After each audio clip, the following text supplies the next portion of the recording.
whole purpose of the whole thing is to be able to take these skills and apply them later in life, not experience sports and then have to go to therapy afterwards, like a lot of people have to do, right? Right. That's the opposite. We're trying to create an environment where you get exposed to the appropriate dosage of stresses, you get resilient and callous it down so you can tolerate more and more, and you find some way to thrive in that environment, and it's really, really a cool thing. And there's great experiences to go along with it. The pieces that we need a heightened awareness of are the kids when they come into your world, coach, they're navigating your environment first. That's their number one stress in your presence without even taking into account the stress that they're bringing with them. So we have to have that awareness. That's what they're navigating, is how to figure things out. And if you don't have clarity of expectations, and if you're not providing a psychologically safe environment for them to make mistakes, speak on it, and learn from it, you're already doing them a disservice. Right. And then number two is we have to understand how these things actually interrelate physiologically. Cognitive states have effect on your physical system. Mm-hmm. If you have cognitive stress or you're overthinking, you're going to have depleted output on your muscular system. Your motor control is going to go down. There's going to be different things going on. That's why I'm saying get curious about why a technique is off. Get curious about why a kid is not doing as well as you think they should be versus punishing. Right. Yelling isn't the answer. Maybe there's stuff going on underneath the skin in their head that you're not aware of that is really affecting what's going on there. And get curious about that type of stuff. Same thing goes for the parents.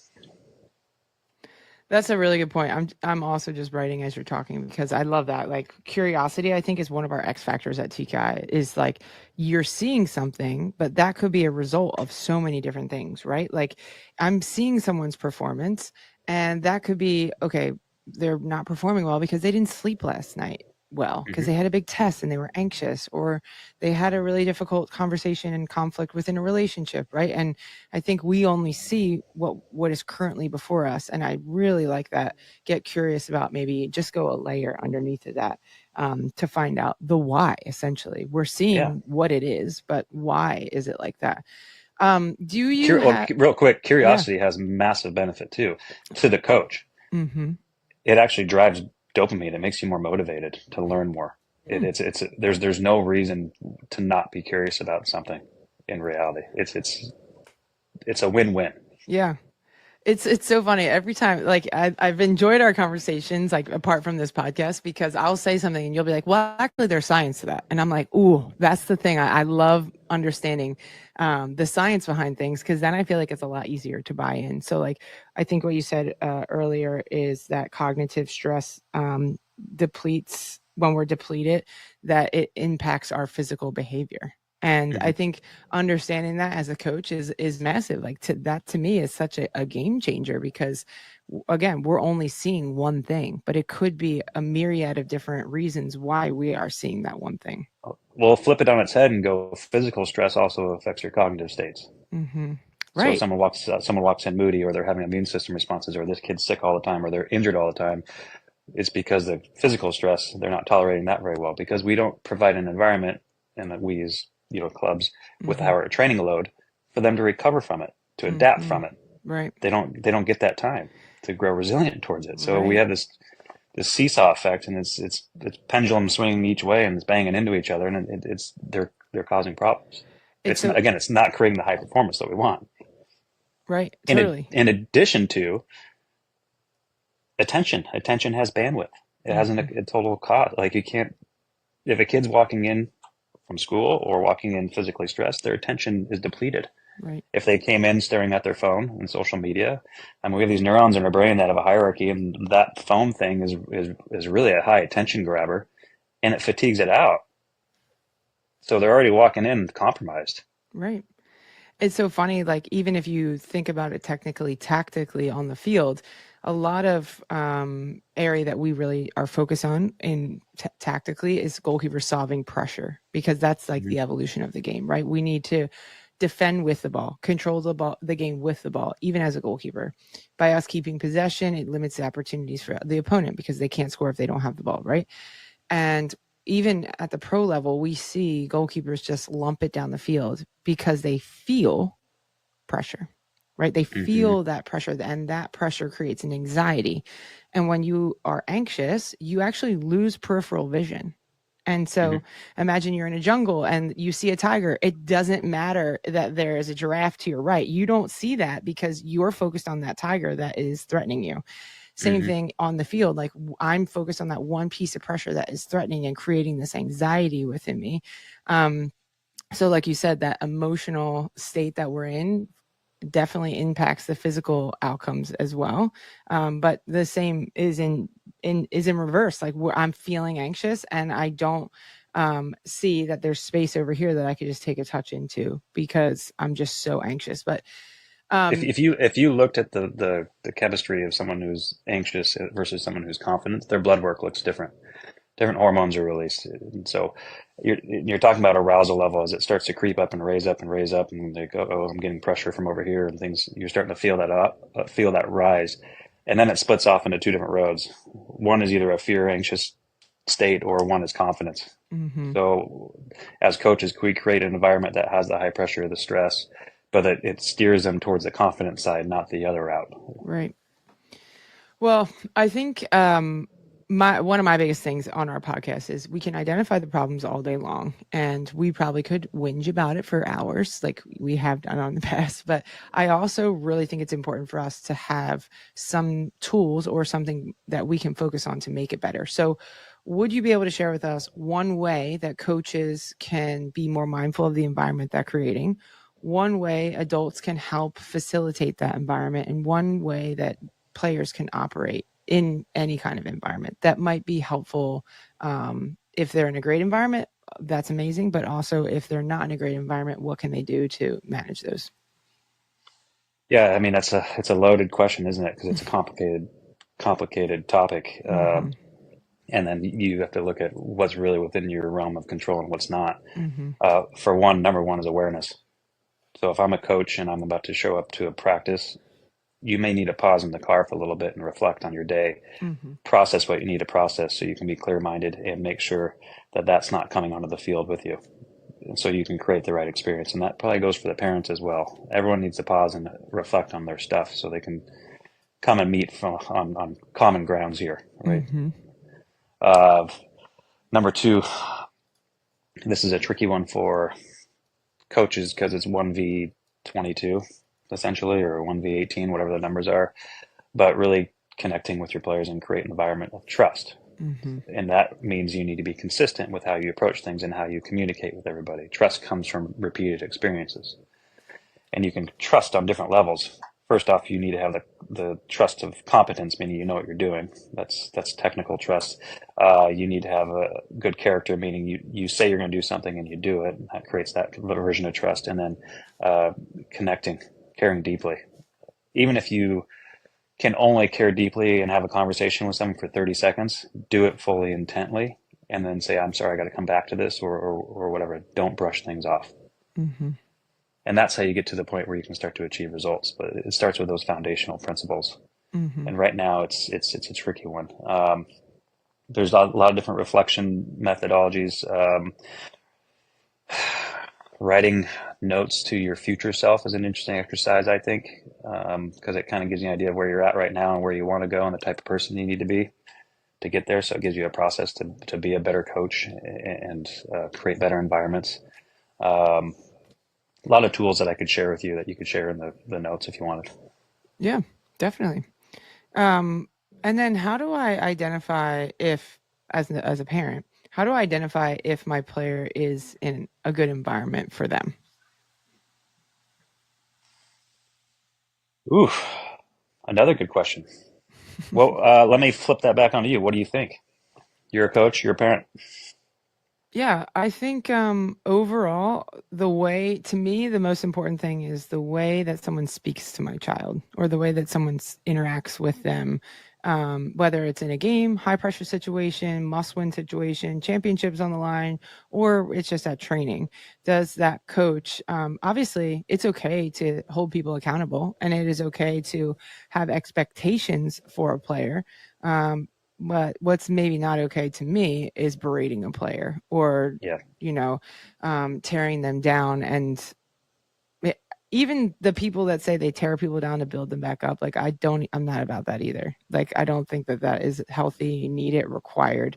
I think asking questions to me is the best way to gain information to help players get to whether it's a better performance state, like mentally, or a better performance in general. Asking questions, and like, there's plenty of quote uncoachable kids or quote bad kids out there that I think are just wildly misunderstood, and probably they don't have a connection with someone. But when you actually stop to ask questions of like, hey, you said something that was like pretty unsavory. Is something going on? Or how can I support you? Because that's just not who we are. It's not about the behavior. It's not about how you act. It's just not who we are, bringing it back to an identity. So ultimately, to answer your question, I just think it is about how you speak to people and how someone feels when they're around you. Do they feel like, wow, I'm inspired, I'm empowered? Do I feel like that person cares about me? Or do I feel timid? Do I feel less than? Do I shrink when I'm in that person's presence? I think those, to me, are pretty good indicators. I think I completely agree with you. And psychological safety was going to be my number one. Mm-hmm. Yeah. Is the environment safe? And when I drop my kid off, when I come to pick them up, am I assured that they're going to be okay, even if there are difficult situations within a training session? Mm-hmm. And that's a systemic one. That's not just players. That comes from player to player interaction and all that kind of stuff. This needs to be a safe environment, and tolerating unsafe stuff because the kid is a star forward doesn't work anymore. Like Right. that's got to be the number one. And then coaches who are vulnerable, and I think vulnerable in the things they don't know, and vulnerable in asking for help from a parent, and it's like, what's your feedback? What's your guidance within this? That's another tricky one because it's parents get really engaged, and Mm-hmm. I think that's a product of how much they pay to play, and I understand that, and how much they are sacrificing to get their kid to practice on time. Like, I totally understand all that stuff, but there's still got to be rules and lanes that we're playing in here for their kid. But coaches being vulnerable, allowing players to be vulnerable even though they're in the position of authority, and genuinely listening to them, um, and then outsourcing when someone needs help. There's no expectation that a coach should go in there and solve mental health problems or physical problems, but understanding that that kid needs to be guided and mentored towards a nice resource that's going to help them. Mm-hmm. Yeah, that's really fair. I think that's a good point. Yeah, Okay, because we talk about this very broad topic, and there's so much facets to it, and it's complex. sure. It's not fair to a coach to take all of it on, Mm-hmm. but with the ecosystem of a club needs to have this stuff in place so we can identify and help guide people to the right resources when they Yeah, need it, right. and not be part of the problem. Right. So Welcome to the Keeper Institute podcast. My name is Tori Corsaro. I'm a strength and conditioning and goalkeeper coach here at the Keeper Institute, and your host for today's show. The Keeper Institute is a unique goalkeeper training facility in New Jersey aimed at developing better goalkeepers and better people. On this podcast, we will be discussing all things goalkeeping, character development, and more.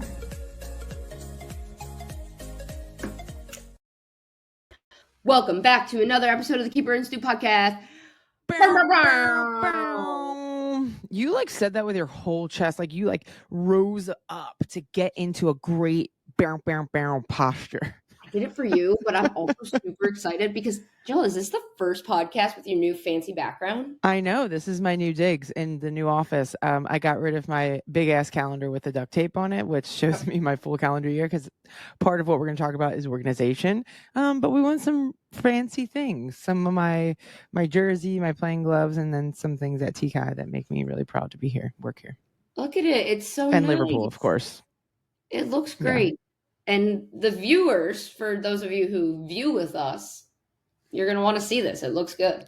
Yeah, And Jill looks or just good. come visit us at TKI headquarters. We'd You're also so love kind. that. Yeah. Yeah. All right. Enough back and forth on the looks and the aesthetics here. Let's talk about today's podcast topic, which is going to be 6 underrated skills of a goalkeeper coach. It's a hard job. And there are a lot of things that we have to think about as a goalkeeper coach. There are a lot of ways that we have to continue to develop as the game develops. And Joel's going to break it down for us in 6 easy, air quotes, attainable things that we can do to help work on those things, but continue to talk about them and why they're important as a coach. There's 4 things every time that you guys tune into this podcast. There's always 4 things that you can expect. 1 is an obvious air horn. Obviously. Yeah. 2 is how we finish our podcast, which is what's a question that we want the answer to get to know each other more and our audience to get to know us more. 3 is education, because I think we do a really good job of trying to break things down to simplify it for people. But 4 is for me to say, I'm really excited about this topic. That is the 4th thing, the 4th wonder of the world, if you will. Yes. I am actually really excited about this topic because I think so often people think of goalkeeper coaches as just people who kick balls at goalkeepers or to force them into some final actions in training. But I think that there's so much more that goes into this job and this role that I think we can just attune people's attention to some things and bring some awareness to some things so that goalkeeper coaches can intentionally put some more of their efforts into those jobs and those skills and refining and learning more about those skills. Mm-hmm. Which brings us to number 1, which is learner. As goalkeeper coaches, I believe that this is the foundation of every great goalkeeper coach, is that they're a learner. They want to know more about all the aspects of the position, right? The sports psychology, the sports performance, the theory of how to coach someone, to teach, maybe the game understanding elements of goalkeeping and how it continues to evolve on a daily basis, the leadership aspect of maybe you're a director of goalkeeping and you have like 4 or 5 people that work underneath of you. You have to be a fantastic leader. And then not just learning about all of those elements of coaching, but also learning about each of your individual players, right? Learning what their skill sets are, what their capacities are, what their areas for growth are, what kind of person are they, what motivates them, what goals do they have, what aspirations. Every single day I wake up and I'm filled with wonder for the endless and infinite possibilities of ways to interpret and teach this position. Yeah. And to meet people where they are. Those 3 things. How do I teach? What am I trying to strive to help these players to understand or to gain a better grasp or allow for more exploration in these areas, but also learning about the individuals that I get to work alongside of and get to work with. Lifelong learner. Well, I mean, and just, I'm putting you on the spot here, but like per week, Tor, like how much of your energy, and this is probably like season dependent, right? But like how much of your energy and time do you set aside to learn every day or on a weekly basis? Sorry. On a weekly basis? It's hard to put in because I feel like anytime I get a chance to collaborate on a session, I'm learning something, whether it be because the person I'm working with has a different insight or different perspective, or whether it be because we're just like really trying to hash out a topic. But also I like to try to like do my own learning in the morning or like studying clips and stuff. So I would say like at least somewhere between like 5 hours a week or so. Yeah. And I think it just depends on like wherever you are in your season, right? Like you're a college coach, I'm not. So I have more time in the fall and in the spring. Or maybe college coaches have way more time in the summer because they don't have to be with necessarily their athletes. But I really encourage everyone here to set aside daily time to be a learner. And whether that's like within your job role or on your own, like I think the hardest part about being a goalkeeper coach in a team setting, like when you're by yourself, is quarterbacking your own development. So that's something that I've done for a really long time, is set aside time every single day to be a learner of the position, learner of, right now I'm learning about theory, and I've been learning about theory for, I don't know, the last couple of years. Like that's something that's really important to me, is not only what are we trying to develop, what's our ideal goalkeeper that we're trying to help develop, which for us at TKI, it's an autonomous adaptable problem solver, but how do we then create sessions and environments where players can become that and develop into that? So that's what I'm trying to put forth some of my energy, a lot of my energy into learning more recently. Just a little bit of your energy. Yeah. Okay, next one. And I think this is very, very important and underrated, is that we're athletes and we have to take care of our bodies as such. Yes. I'm a huge proponent of being a coach in the session. So I like to manipulate my session design by maybe putting pressure on a goalkeeper. So being a defender, being an opponent on the other team, and putting pressure, heavy pressure on the goalkeeper so that they have to find different ways to solve that pressure. Or if I'm being someone that's like screening two options, right? And I'm going to have to run and I have to strike the ball and I have to strike the ball hard and I have to pick out, oh, the goalkeeper is setting too close to the near post. So I'm going to fire it to the back post and I have to be able to do that with my right foot, on my left foot. I have to be able to do all these different types of services while I'm running, and it's high energy, it's exhausting, and I have to do this over a course of a long period of time. So if I don't take care of myself, I'm going to get injured and then I'm not going to be able to serve and facilitate the best learning environment that I can. So I do, as much as we set aside time to learn, I do think we have to set aside time for us to take care of our mental and physical bodies.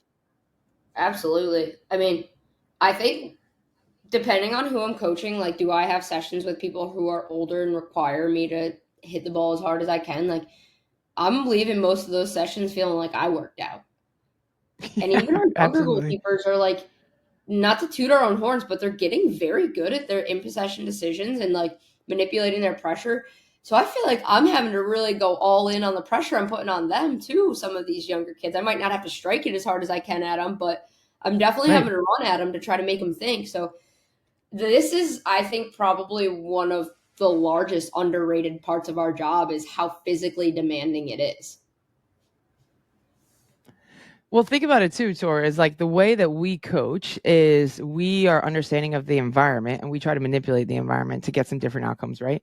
But there are some times that without really our consent that we constrain ourselves with how much running we do, right? So we get a little tired. So we have to figure out, all right, what's a different way I can challenge this goalkeeper in possession? So what do? We probably change the service to the goalkeeper, right? We give them something that is bouncing or a little bit closer to us, and they've got to solve these different problems. So naturally, by just putting on the pressure and making yourself a participant in the session, you are having the opportunity to manipulate a bunch of different constraints without saying it out loud, without scripting it, without it happening every single time. You get to dictate what the information the goalkeeper picks up and how they could potentially respond to that. Yeah. Absolutely. Which brings us to our next one. Yeah, it's a perfect segue into the next one, which is, I think as goalkeeper coaches, we can be better at observing and listening, which I think a lot of people think coaching is telling, coaching is directing, coaching is, I have all the answers, you need all the answers, so I'm going to tell you what to do. One of the more underrated skills of a goalkeeper coach is being able to observe how the athletes are responding to the information they see. So let's just take that in possession example. So I play into the goalkeeper, and the only tool that they have is a one-touch pass. This actually happened to me, and I learned something from this. So we were working with an NWSL goalkeeper, and I kept playing it into her, and she just kept trying to thread a needle on one touch, and it wasn't working. I mean, there are shelves in the facility that are broken because of it. And in the moment I said, great, you're not yesterday. Yeah, literally yesterday. But I said, you're no longer allowed to play on one touch. And after the session, I was like, man, I shouldn't have said that. Why did I say that?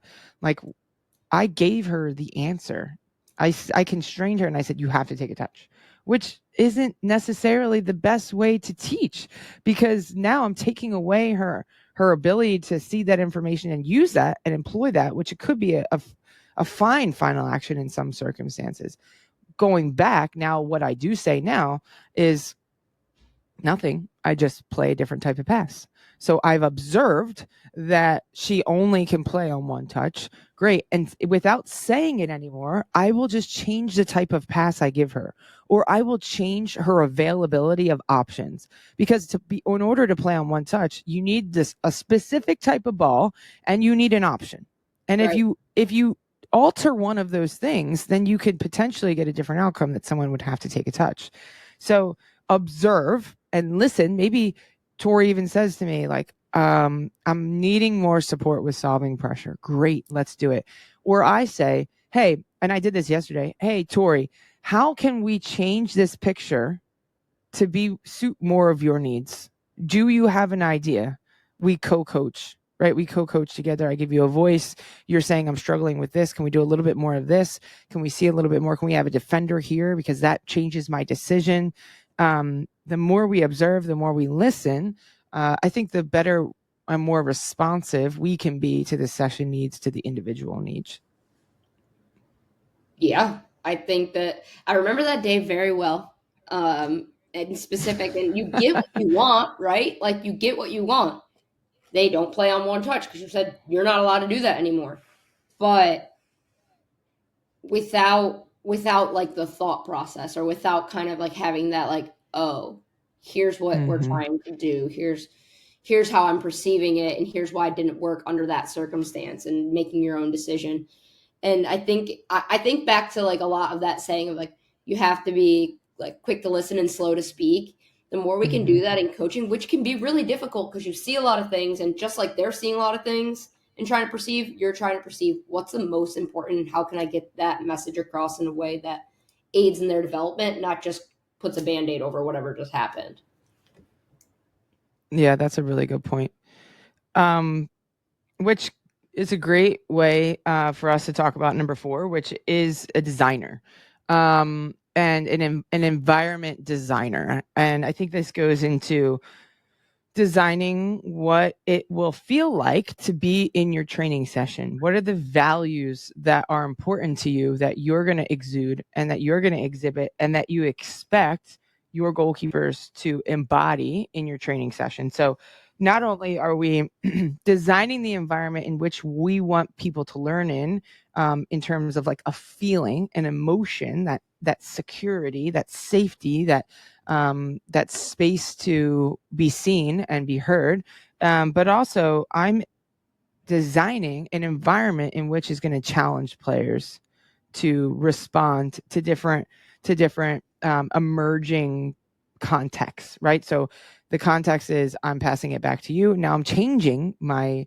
run to not only put pressure on you, but to take away one of your passing lanes. And how are you responding to that, right? I'm designing that environment. I am designing my intended outcomes are for the session. And I am trying to get those things to emerge, not on their own, like not it's your job to solve it and you got to figure it out on your own. No, it is my job to design the environment, and then also going back to observe how much support you might need. So that might demand me to change the environment.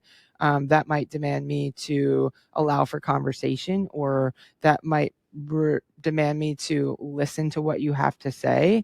But I think we have to be more designers in our coaching spaces, designers of the environment, both mood and session design.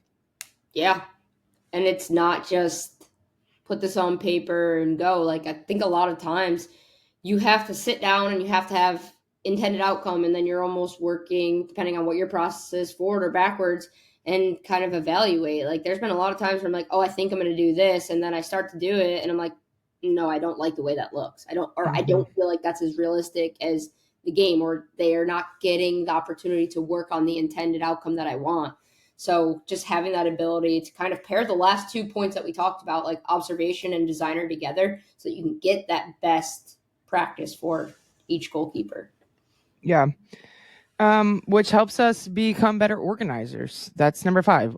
Organizers. This is something that I struggle with on a daily basis, because I'm not the best organizer. I have like notes everywhere, scribbled all over things. Like, you were at my house last night. There was a principles of goalkeeping on a napkin. Okay. Like, and so I think organizing our thoughts and being very clear about our objectives. When there is clarity around what you expect from the goalkeeper, both in their behaviors, like their postures, their moods, the way they communicate and treat each other, but when you're organized about what you expect from them, I think it breeds more competence, and the competence breeds confidence.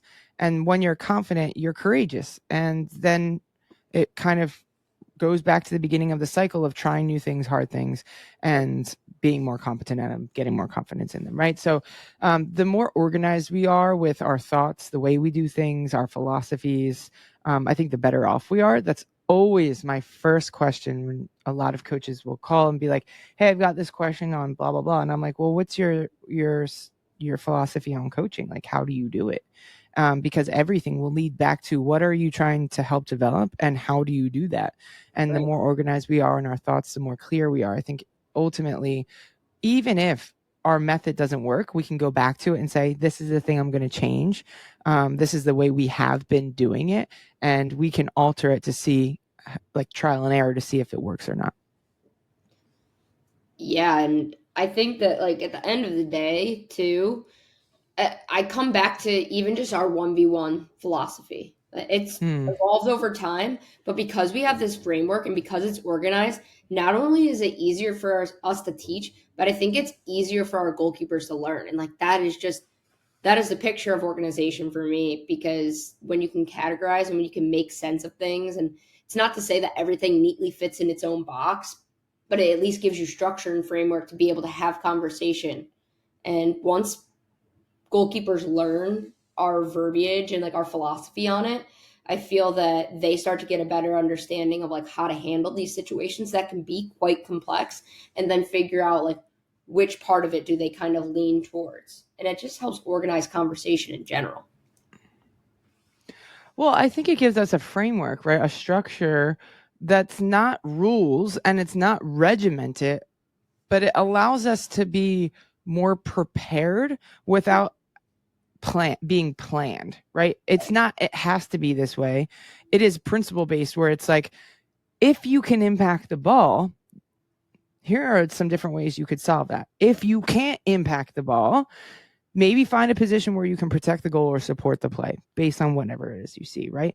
And every goalkeeper, that's true for every goalkeeper. What's not true for every goalkeeper is that you have to go there, is that you must put pressure, is that you must close down, right? Because we all have different skill sets. We all have different capacities individually, whether we're fast or tall or smart or really quick and agile, all those things. And having a framework and a structure allows for goalkeepers to understand those things about themselves. And also understand, it simplifies some of the decision-making processes, or at least for coaches, maybe those are principles that you don't even share with the goalkeepers, but that's how you design your session. And you design your session based off of those principles. And I'm going to set these principles up for today. And I want to see how they adapt to those ever evolving contexts of these types of situations. But yeah, I think the more organized you are, the more clarity people have. And then, like you had brilliant example of the 1v1, is that we have changed that, and it's been evolving over the course of the last few years, and I'm sure it will continue to evolve. But right now it brings a simplicity, because whenever I say phase 2, everyone knows what that means. I don't have to go into strong, lengthy detail about what the situation is. We all know it's a shared language. We're moving on to the next thing, and it's a quick thing. Now we can maximize some of the time that we have. And all right, the fact that, last one. Okay, go ahead. The fact that it can span across different levels and age ranges, I think, is huge too, and speaks volumes. Like, having organization breeds clarity, breeds competence, and it does so in a way where it doesn't matter if you're teaching someone who's brand new or someone that's a pro. Right. Yeah, that's a really good point. And basically, what'd you say? If you're not organized, you can't do that. Right. And then you basically have the ability to advance that understanding for each person, and in each individual or each skill level, or you can figure out, okay, obviously someone who is a beginner, they might not completely understand it, but at least I'm painting those pictures for them and they're starting to grasp. And, we'll go into even more detail about the height at which you close or something when you have a better understanding of when to use these things, or you can go into more detail as someone becomes more knowledgeable in the environment. Right. All right, last one. This is probably my favorite one. And I'm not going to say most important because I feel like they're all really, really, really important. But the role and the you're excited for. Yeah, the role and the skill of being a communicator. Ooh, I feel like being a coach should be synonymous with a good communicator. Like, not only we just talk about the organization, like how do you articulate those objectives? How do you communicate to different skill levels, right? I can have a really in-depth conversation with Kalen Sheridan that I'm not going to have with a young person. How do I communicate to that newer person to the position, right? How do I communicate when you're a coach of a team and you have to make this really hard decisions about who's 1, 2, and 3? How do you communicate when you're seeing behaviors that don't align with your core values? How do you transparently tell someone the decisions that you're making while also simultaneously inspiring them to go out and take space on some of their areas for improvement? How transparent are you, or do you hide behind someone else's decision, right? So I think communication is one of the most underrated aspects of our job, and something that I'm still working on every day.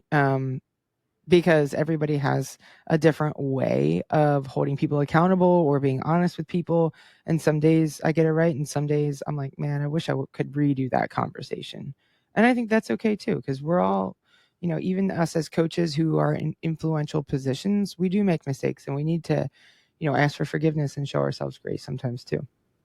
Yeah, it's such a relational job, and that's the hardest part about it, but it's also the most rewarding part about it. And I think that I've grown up so much because of that aspect of the job, like both at TKI and at St. Joe's. And obviously, it's like a little bit different at both of them because I'm not having to choose someone to perform for our team at TKI, but I'm still having to be a really good communicator, both on the field for the goalkeepers that we work with, but also with you and Maria as my bosses, and being able to like communicate and manage like different needs and things about, that kind of employee environment, like employee relationship. And then obviously at St. Joe's, I'm goalkeeper coach, and I have to stand by and pick the choice for our number one with our head coach. But also, like you said, I'm not going to just sit there and go by, oh, well, it's Jess's decision, because it's our decision. All three of the coaches make it together, and I'm going to give my input on why we made that, so that even sometimes when it's hard, because, anyone who's hearing they're not playing isn't going to like that they have a clear cut message on, okay, here's why, here's how I can support you. And if you need anything, I'm right here. Mm-hmm. Yeah. I do think that's probably one of the hardest parts, is being really transparent, but also not harsh, and like shaming people for maybe not being as comfortable in some areas of the position as possible. But also when they leave that door, they're not like, oh, I'm mad at Coach Jill. It's, I feel more aware and more knowledgeable of some things that I need to do to be able to get to the level that I aspire to get to. And I think that's really then turns us back on us, is like, we have to recognize that improvement and be able to celebrate that improvement and find ways to reward that improvement. Because sometimes, like, someone could really improve. The number 2 could really improve in a certain area that you said, hey, you need to take some space here, but then they're still not going to play. And you still have to figure out a way to celebrate the work that they've done, to continue to keep them inspired, to continue to improve, but also, hey, I recognize this, and maybe there are times that you can put them in the game and reward that behavior, but there are going to be times that you can't too, and you have to figure out different ways to keep them inspired, whether that's through, recognizing them in front of the team, or putting them in certain roles, whatever that might be. Goes back to, figuring out how to just support athletes. All comes back to support. Yep. All right, Tor, you got a question? I have a question for you. It's not Oh yeah, something I have a quick question for you too. you do. Okay, yeah, mine is neither. Yeah, I have a quick one. Okay. Mine is, we got like just all the fun stuff coming up about the year. You got the holidays, you got the new year, you just roll into it.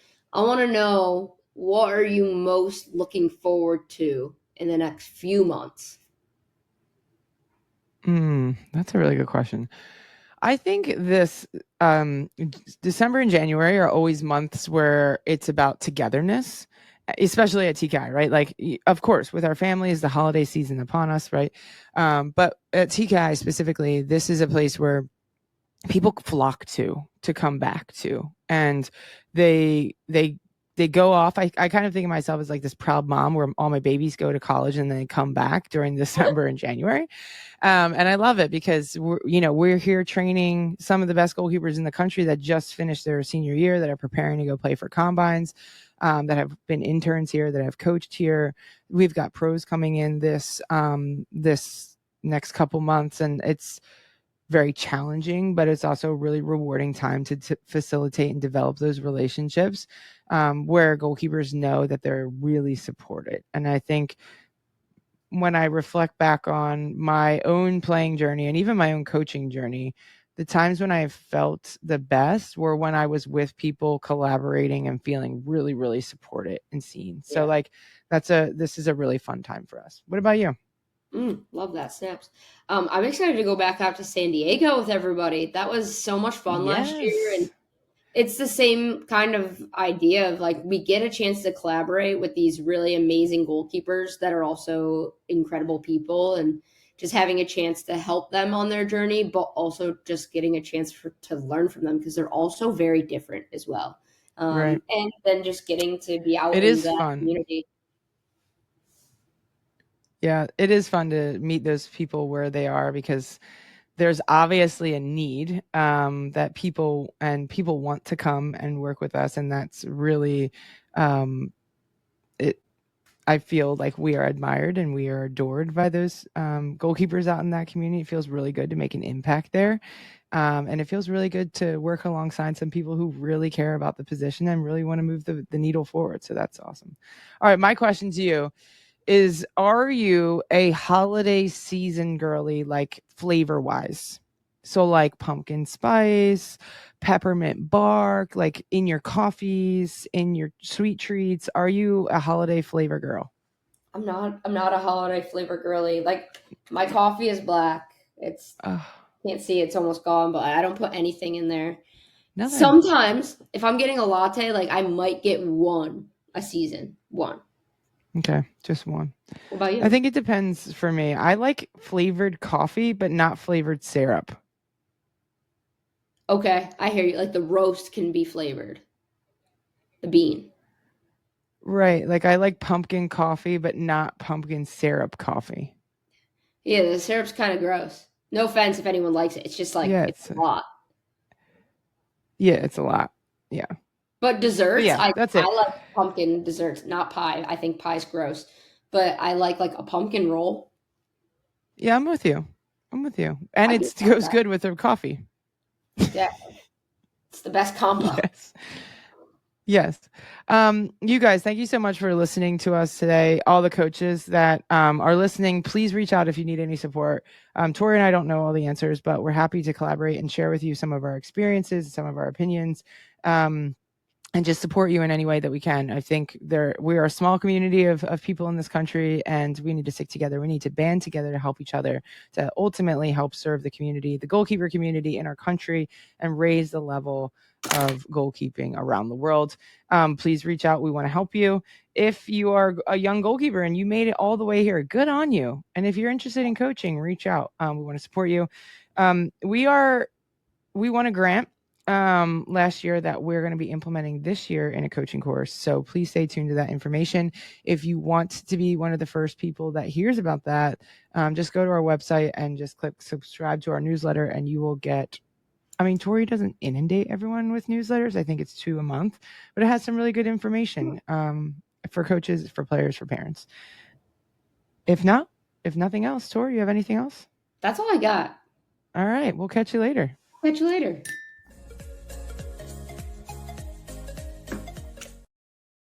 Button.